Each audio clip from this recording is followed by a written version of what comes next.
Halo semuanya, kita berjumpa lagi dalam channel Ruang Kelas.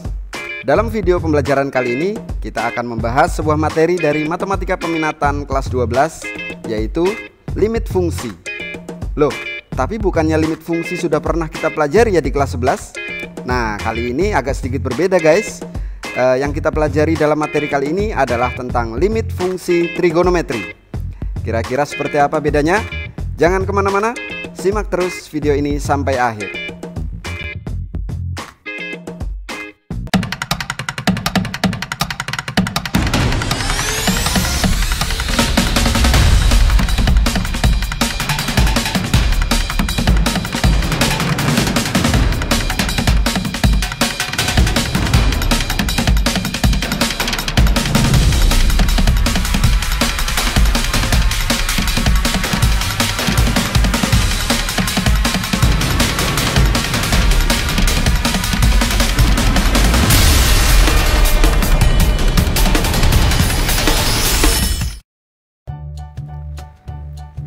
Ya, saat ini dunia masih dalam suasana pandemi COVID-19.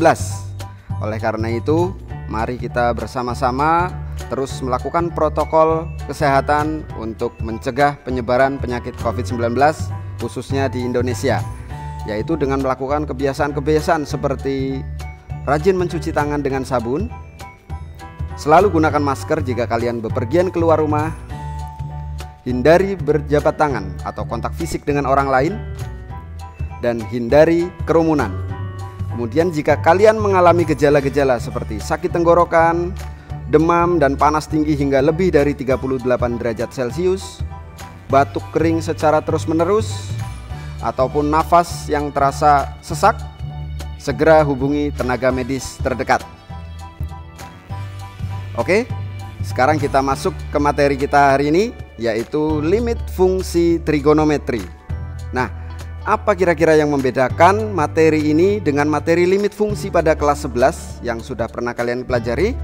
Nah, bedanya adalah pada materi ini fungsi yang dikenai operasi limit adalah fungsi trigonometri. Jika di kelas 11 limit fungsi yang kalian pelajari adalah limit fungsi aljabar secara umum, akan tetapi pada materi kali ini yang dikenai operasi limit adalah secara khusus fungsi-fungsi trigonometri, yaitu fungsi yang mengandung atau memuat perbandingan-perbandingan trigonometri seperti sinus, kosinus, tangen, kosekan, sekan, ataupun kotangan. Lalu bagaimana cara mencari atau menentukan nilai limit fungsi trigonometri? Nah, sebenarnya caranya tidak ada yang berbeda, masih sama saja seperti limit fungsi aljabar yang dulu itu, yaitu kita bisa menggunakan metode substitusi. Nah, seperti apa metode substitusi? Kita ingatkan kembali, yaitu jika kalian memiliki limit dari suatu fungsi, yaitu limit fx untuk nilai x mendekati a, maka nilai limit fungsi tersebut dapat kita cari dengan cara mensubstitusikan nilai x dari fungsi tersebut dengan pendekatan nilai x-nya, yaitu a. Sehingga nilai limit fx untuk x mendekati a sama dengan fa. Tinggal kita ganti saja x-nya dengan a atau nilai pendekatannya. Nah, untuk fungsi trigonometri juga sama, kita menggunakan cara seperti ini. Contohnya untuk limit sinus x untuk x mendekati a, kita tinggal ganti saja x-nya dengan a karena di sini x-nya mendekati a. Jika x mendekati 2, maka x-nya kita ganti dengan 2. Sehingga limit sinus x untuk x mendekati a nilainya sama dengan sinus a. Kemudian sama juga dengan cos, limit cosinus x untuk x mendekati a nilainya sama dengan cosinus a. Begitu juga untuk tangen, kosekan, sekan maupun kotangan. Nah, untuk bentuk-bentuk yang lain kita tinggal menyesuaikan dan menggunakan sifat-sifat dari limit fungsi seperti yang sudah kalian pelajari di kelas 11. Karena sifat-sifat limit fungsi trigonometri juga sama dengan sifat limit yang kalian pelajari di kelas 11 dulu. Nah, sekarang kita menuju ke contoh soal bagaimana menentukan nilai limit fungsi trigonometri dengan menggunakan metode substitusi. Kita lihat pada contoh soal nomor 1, kita mempunyai limit sinus 2x untuk x mendekati pi per 4. Nah, dengan menggunakan metode substitusi, kita tinggal mengganti saja nilai x pada bentuk sin 2x ya. Kita ganti nilai x-nya dengan berapa? Yaitu dengan nilai pendekatan limitnya. Di sini kan limit x mendekati pi per 4, maka x-nya kita ganti dengan pi per 4. Nah, perhatikan ini, x-nya kita ganti dengan pi per 4. Sehingga diperoleh sinus 2x yang tadinya sinus 2x menjadi sinus 2 dikali pi per 4. Kemudian kita tinggal sederhanakan, ada operasi perkalian dengan pecahan di sini, sehingga kita memperoleh hasilnya adalah sin pi per 2. Nah, kalian masih ingat sin pi per 2 itu sama saja dengan sin berapa derajat? Iya, ini nilainya sama dengan sin 90 derajat ya. Jika kalian menemukan bentuk sudut yang menggunakan satuan pi radian seperti ini, kita gunakan sifat bahwa satu pi radian itu nilainya sama dengan 180 derajat, sehingga sin pi per 2 sama saja dengan sin 180 derajat dibagi 2 sama dengan sin 90 derajat. Berapa nilai sin 90 derajat? Ayo, ini merupakan salah satu dari sudut istimewa. Jika kalian masih agak lupa tentang sudut istimewa, kalian bisa simak video kita yang sebelumnya, yaitu tentang sudut-sudut istimewa pada perbandingan trigonometri. Di situ kalian bisa lihat bahwa nilai dari sin 90 derajat itu sama dengan 1. Nah, ini adalah nilai limit sin 2x untuk x mendekati pi per 4, hasilnya sama dengan 1. Mudah sekali bukan? Nah, coba kita lihat, kita amati contoh soal berikutnya, yaitu soal nomor 2. Di sini kita mempunyai bentuk limit cos setengah x dikurangi sin 3x untuk nilai x mendekati pi per 3. Masih sama caranya, yaitu dengan menggunakan metode substitusi. Kita tinggal mengganti x-nya saja ya. Jadi pada bentuk fungsinya yaitu cos setengah x dikurangi sin 3x, tinggal kita ganti nilai x-nya dengan berapa? Yaitu dengan menggunakan nilai pendekatan limitnya, yaitu pi per 3. Sehingga bentuk cos setengah x dikurangi sin 3x, kita ganti x-nya dengan pi per 3, yang menjadi cos setengah kali pi per 3 dikurangi sin 3 dikali pi per 3. Ayo, dengan menggunakan cara seperti yang kita lakukan di nomor 1, pi per 3 itu nilainya sama dengan berapa derajat? Kita tinggal mengganti pi-nya dengan 180 saja ya. Pi per 3 sama dengan 180 derajat dibagi 3, yaitu 60 derajat. Sehingga cos setengah dikali 60 derajat hasilnya cos 30 derajat, sedangkan sin 3 dikali 30 derajat, berapa tadi? Sin 3 dikali 60 derajat, maaf, hasilnya adalah sin 180 derajat. Nah, ini juga termasuk sudut-sudut istimewa ya. Cos 30 derajat nilainya adalah setengah akar 3, sedangkan sin 180 derajat nilainya adalah 0. Setengah akar 3 dikurangi 0 hasilnya adalah setengah akar 3. Ini juga masih tergolong soal yang cukup mudah. Saya harap kalian bisa memahami soal ini. Kita lanjutkan ke soal berikutnya, yaitu soal nomor 3. Di sini kita diberikan limit tan seperempat x dikurangi cos x per sin setengah x untuk nilai x mendekati pi. Sama saja ya caranya, yaitu dengan menggunakan metode substitusi. Kita tinggal menggantikan nilai x dengan pi. Nah, x-nya tinggal diganti dengan pi. Mudah sekali ini ya. Lalu kita ingat bahwa pi itu nilainya sama dengan 180 derajat, sehingga kita sederhanakan dulu ini, kita ubah menjadi derajat agar kita lebih mudah menentukan nilainya ya. tan seperempat pi. Seperempat pi berarti seperempat dikali 180 derajat, hasilnya 45 derajat.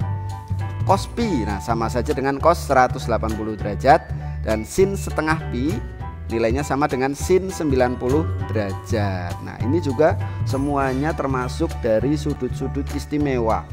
Tan 45 derajat, kalau kalian hafal ini nilainya adalah 1, dikurangi cos 180 derajat nilainya adalah negatif 1. Kenapa negatif?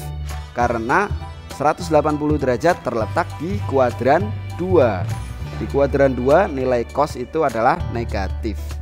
Dibagi sin 90 derajat. Sin 90 derajat nilainya adalah 1.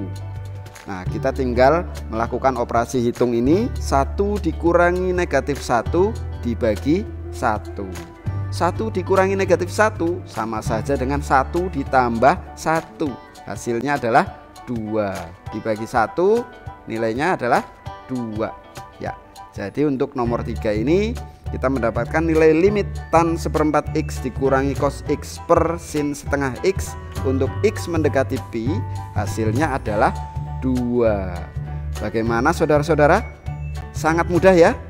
Untuk metode substitusi ini kita tinggal menggantikan nilai X dengan pendekatan nilai limitnya. Nah lalu bagaimana jika kita menemui bentuk tak tentu pada saat kita menghitung nilai limit suatu fungsi trigonometri? Kita mengenal beberapa macam bentuk tak tentu. Di antaranya adalah 0 per 0, tak hingga per tak hingga, dan tak hingga dikurangi tak hingga. Yang perlu kalian ingat di sini, jika kalian menemui bentuk tak tentu pada saat menghitung nilai limit fungsi, maka perhatikan itu bukanlah nilai limitnya ya. Sehingga ini tidak bisa kalian gunakan sebagai jawaban atau hasil akhir dari perhitungan kalian. Ingat ini ya, jika kalian menemui bentuk tak tentu itu bukanlah nilai limitnya.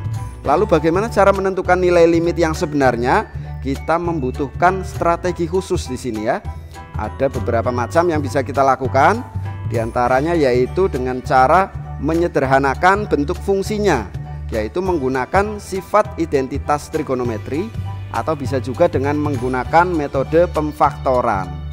Selain dengan menyederhanakan, kita juga akan bisa menggunakan rumus limit trigonometri. Seperti apa kira-kira rumus dari limit trigonometri? Nanti akan kita bahas di slide berikutnya.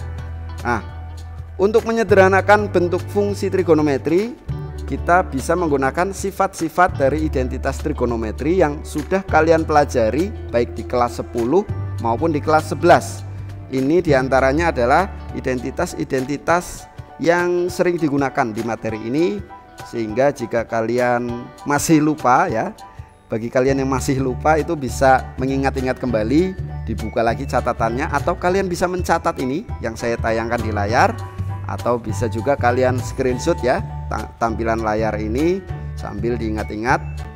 Nah ini adalah sifat identitas yang sering digunakan di materi limit fungsi trigonometri ini. Di antaranya adalah identitas Pythagoras, identitas sudut rangkap dari sin dan cos, kemudian identitas penjumlahan sin dan cos, penjumlahan serta pengurangan. Dan yang tidak kalah pentingnya dari identitas trigonometri yaitu rumus aljabar yang ada di sebelah kanan ini ya. Ini rumus aljabar yang pernah kalian pelajari dari sejak SMP dulu. Ini bisa memudahkan kita dalam melakukan pemfaktoran, sehingga bisa kita sederhanakan bentuk fungsi trigonometri yang ada di limit itu, sehingga memudahkan kita dalam menentukan nilai limitnya. Oke, kita langsung saja ke contoh soal seperti apa cara mengerjakannya. Kita akan menyederhanakan bentuk fungsi trigonometri. Nah, pada soal nomor 4 ini kita lihat, tentukan nilai dari limit cos kuadrat X dibagi 1 dikurangi sin X. Nah, pertama kita cek dulu dengan menggunakan metode substitusi. Nah, karena awalnya kan kita belum tahu ini apakah bentuk tak tentu atau bentuk tentu. Nah, maka kita pertama kali tetap harus melakukan metode substitusi dulu. Kita cek hasilnya seperti apa. Kita ganti nilai X nya dengan pi per 2 ya, sehingga menjadi cos kuadrat pi per 2 per 1 min sin pi per 2. Ingat pi per 2 itu nilainya adalah 180 dibagi 2 sama dengan 90 derajat ya. Sehingga menjadi cos kuadrat 90 derajat dibagi 1 dikurangi sin 90 derajat. Cos 90 derajat adalah 0 ya, 0 kuadrat dibagi 1 dikurangi sin 90 derajat ya, menjadi 1 dikurangi 1. 0 kuadrat nilainya 0, 1 dikurangi 1 juga 0, sehingga hasil akhirnya ternyata adalah 0 per 0. Nah, ingat penjelasan kita sebelumnya, 0 per 0 itu termasuk salah satu dari bentuk tak tentu.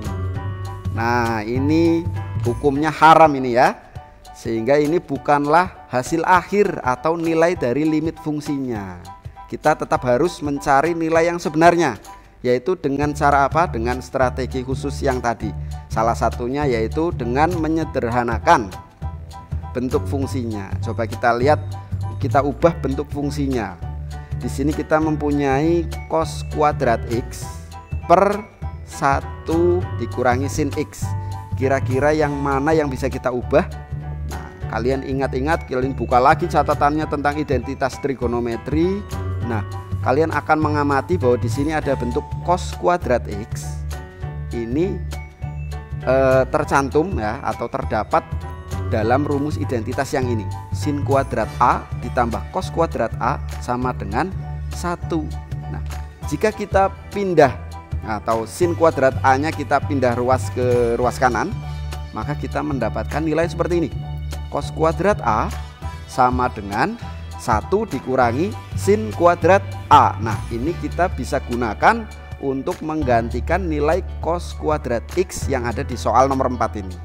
Sehingga nilainya menjadi limit 1 min sin kuadrat x dibagi 1 min sin x untuk x mendekati pi per 2. Coba kalian amati dulu. Paham ya? Oke, kita lanjutkan. Nah, dari sini kalau kita lakukan substitusi lagi, nilainya masih 0 per 0, masih bentuk tak tentu. Maka harus ada yang kita ubah lagi. Kira-kira apa yang bisa kita ubah? Nah, di sini kalian amati bagian atas atau bagian pembilangnya, yaitu kita mempunyai 1 dikurangi sin kuadrat x.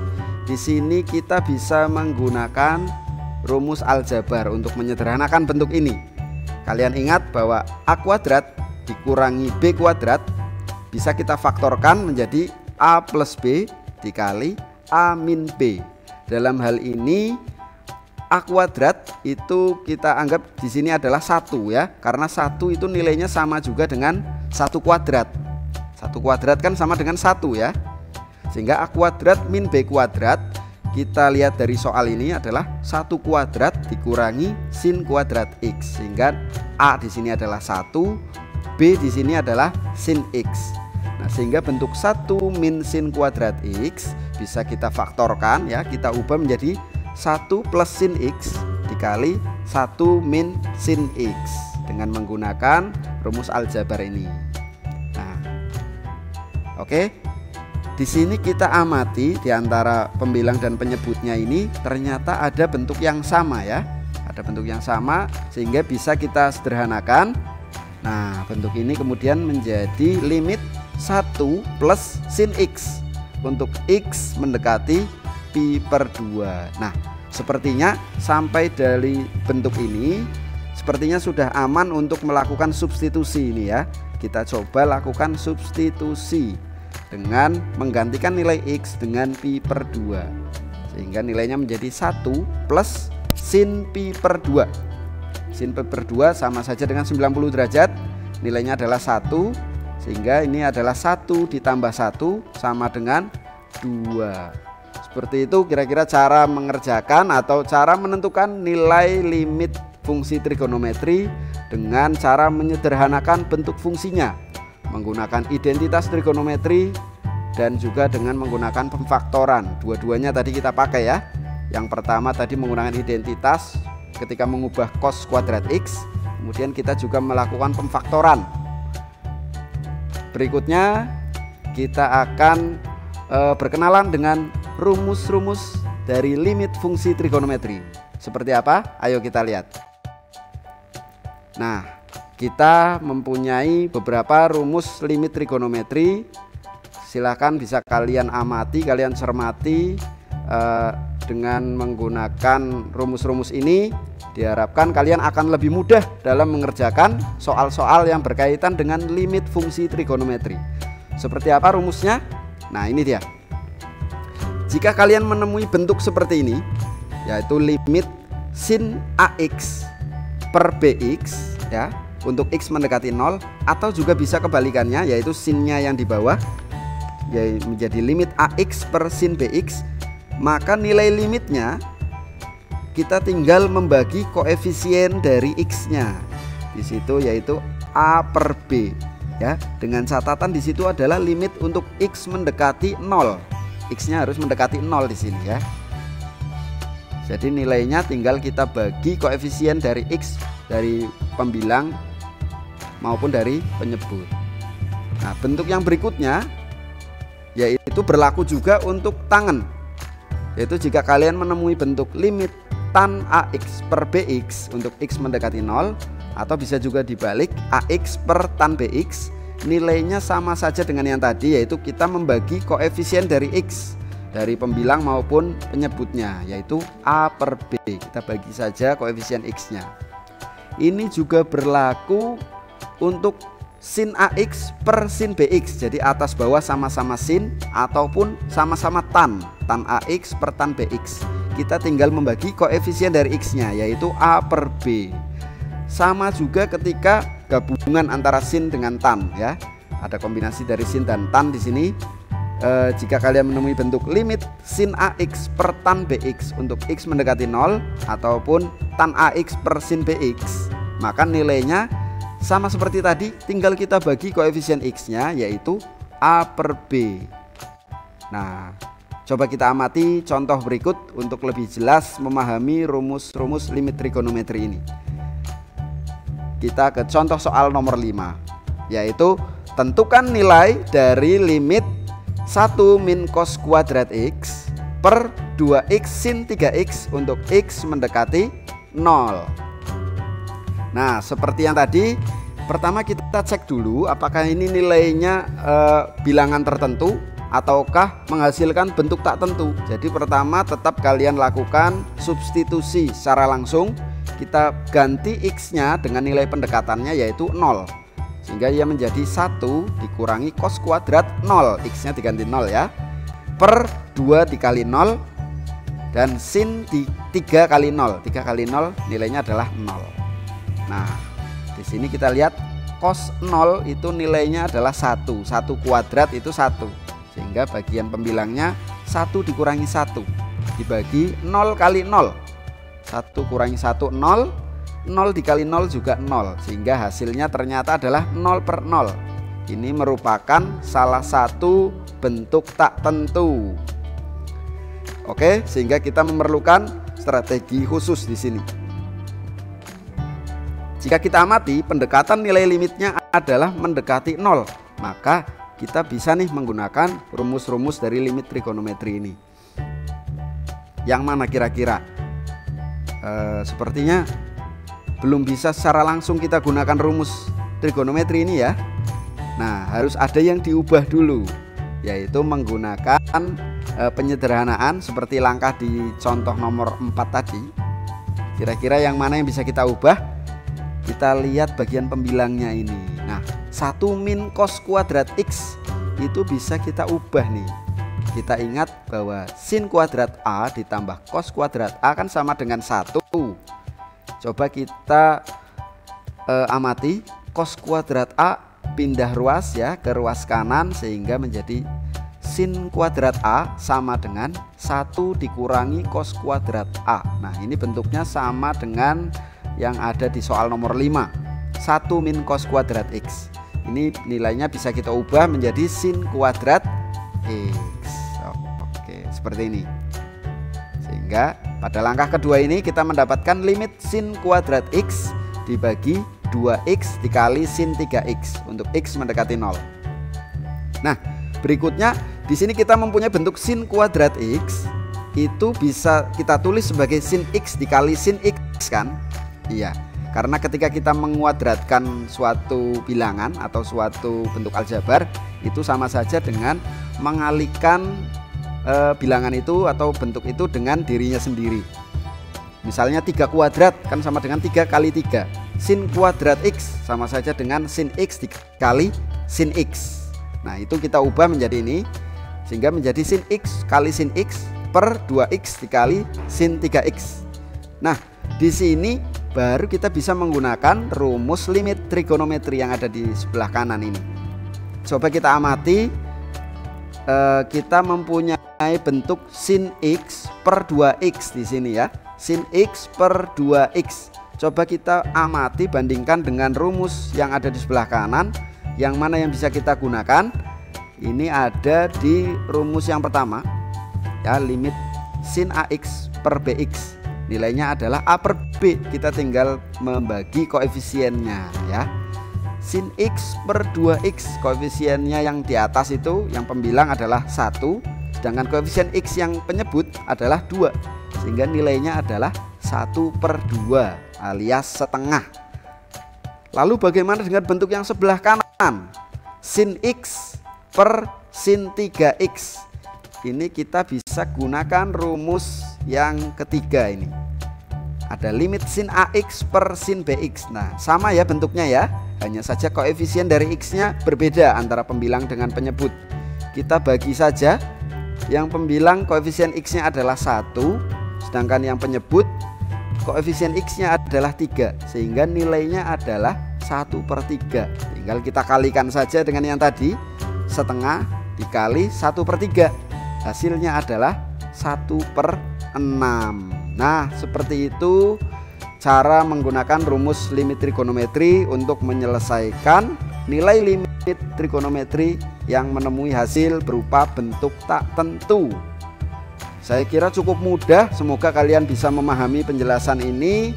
Apabila ada hal-hal yang masih kurang kalian pahami, ada pertanyaan, jangan ragu-ragu, jangan malu-malu, tulis saja di kolom komentar. Insya Allah nanti akan saya jawab pertanyaan itu. Berikutnya kita akan mempunyai soal latihan. Nah, saya akan memberikan soal latihan untuk bekal kalian belajar di rumah ya. Karena masih dalam masa pandemi ini, kita melakukan pembelajaran di rumah. Kalian juga harus banyak-banyak belajar secara mandiri di rumah. Ini ada beberapa soal yang bisa kalian gunakan untuk latihan sambil mengasah kemampuan, sambil mengetahui sejauh mana kalian memahami penjelasan dalam video pembelajaran kita kali ini ya. Ada 3 soal, silahkan kalian coba di rumah, dan jangan lupa share jawaban kalian di kolom komentar juga ya.